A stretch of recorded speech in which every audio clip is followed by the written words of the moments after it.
নমস্কাৰ আজি বহাগ বিহুৰ কাৰণে হাজ অকমান থব লৈছো প্ৰথমতে চাউলখিনি 4-5 ঘণ্টা তিয়াই থব লাগিব হাজ কেনেকৈ বনায় আজি আপোনালোকক দেখুৱাম চাউলখিনি এনেকে পাত খিলাই ঢাকি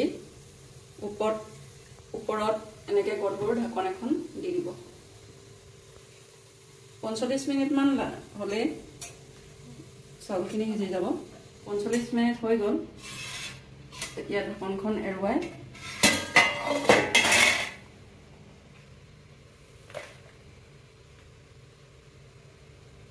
ভাতখিনি লাহে লাহে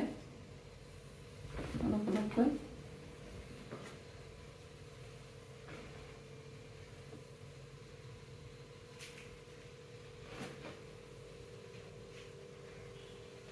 বৰা ভাতখিনি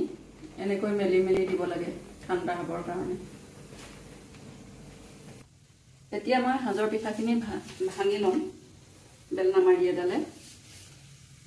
মই 3 কেজি পিঠা চাউল বনাইছো 3 কেজি সিজাইছো তাত মই কেজি 7টা পিঠা দিম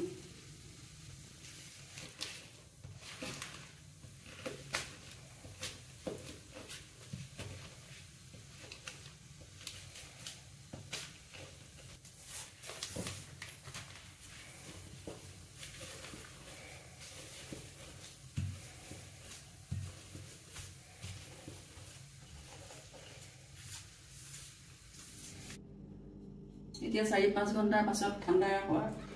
মই পানী অলপ অলপ দি মুৰিয়াই দিছো তাৰ পাছত দৰবখিনি অলপ অলপকৈ দি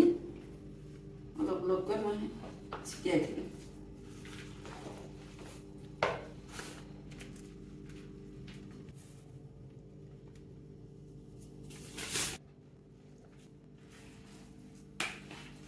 পাতখিলা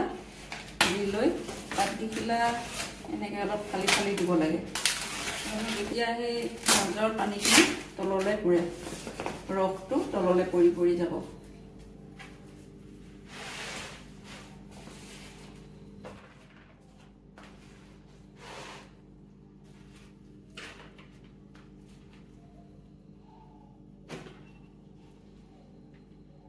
এতিয়া দৰব শুনা চাউলকেইটা এনেকৈ পাত্ৰ এটাৰ ওপৰত উঠাই দিম তাৰপাছত এনেকৈ ঢাকি লৈ 3 দিনমান থৈ দিব লাগিব তাৰপাছত তাৰ পৰা এটুপ এটুপকৈ ৰস পৰি